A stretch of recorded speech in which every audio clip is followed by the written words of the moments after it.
خوست کې د 320 میلیونو افغانیو په ټولیز لګښت د برېښنا انرژۍ ویش او پراختیا 5 مهمو پروژو چارې رسماً پیل شوې.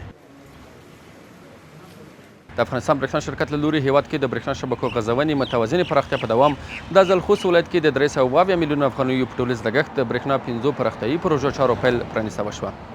د دې پروژو چارو پیل پرانیستي مراسمو کې د کورنیو چارو وزارت محترم وزیر، د افغانستان برېښنا شرکت محترم عمومي اجرایوي رئیس، د یو شمېر ادارو مسؤلینو، دیني عالمانو او قومي مخورو ګډون درلود. د کورنیو چارو وزیر محترم الحاج خلیفه سراج الدین حقانی خپله وینا کې د خوست ولایت آبادۍ نوي پرمختګونه د پام وړ وبلل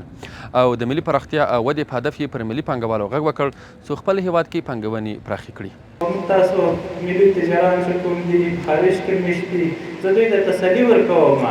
وطن کې وخلکو چې پردیو وطنو کې تاسو د سرمایه او هلته مصرفوئ هلته مو په کاره باندې اچوئ خو دلته خپل ملک ته یې راوړئ دلته سرمایه ګذاري وکړئ هم په ولس او د کار نه برخمن شي هم په ملت ته ګټه ورسېږي. هر څوک چې یوه سرمایه جوړوي دغه ته یې جوړوي چې سبا ورځ کزنو زمنو ته لمسۍ ته پړوسۍ ته هم پاتې شي. زموږ ته سرمایه اکثره بل چاته پاتې وي دا چې خدای وړی خدای مهربانه ذات دی تر دې نه که وخت بل نه راځي داسې چې ښه او که وخته به موږ دا شی وساتو نو ته که وخت به کله راځي 50 کاله خو دې تېر شول. د افغانستان برېښنا شرکت عمومي اجرایوي رئیس محترم الحاج ملا عبدالحق همکار خپلې وینا کې ولسونو ته ډاډ ورکړ چې هیواد کې د برېښنا شبکې په متوازن ډول پرمخ ځي او د روان کال پراختیایي پروژو لپاره 15 میلیارډ افغانۍ ځانګړې شوي دي. درنو حاضرینو په 1405 کې تقریبا 15 میلیارډ افغانۍ موږ په نظر کې نیولې دي چې په ټول افغانستان کې به دا مصرفېږي.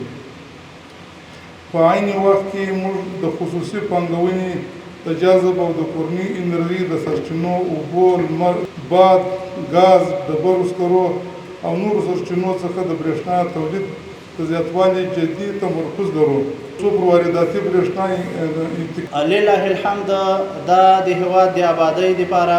زموږ د تجارت او د صنعت لپاره یو ستر زیری بلل کېږي. د خوست والي الحاج مولوي عبدالرحمن حقانی د برېښنا سکتور یادو پروژو د چارو پیل په تړاو خوښي څرګنده کړه او د وینا پر دوام یې پر ولسونو غږ وکړ چې د هر ډول پراختیایي پروژو ملاتړ دې وکړي. یو ځای چې کار شروع وي د کار په شروع کې ټول که سپین ږیري دي که علما دي که ځوانان دي دا باید ټول کومک ورسره وکړي چې دا پروژه په مخ لاړه شي او باکیفیته وي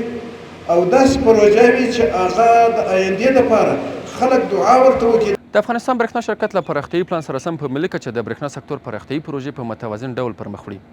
او لرو پرتو سیمو ته د برېښنا خدمتونو غځونې سره د هیواد اقتصادي او ټولنیزې هوساینې کې د پام وړ ونډه اخلي.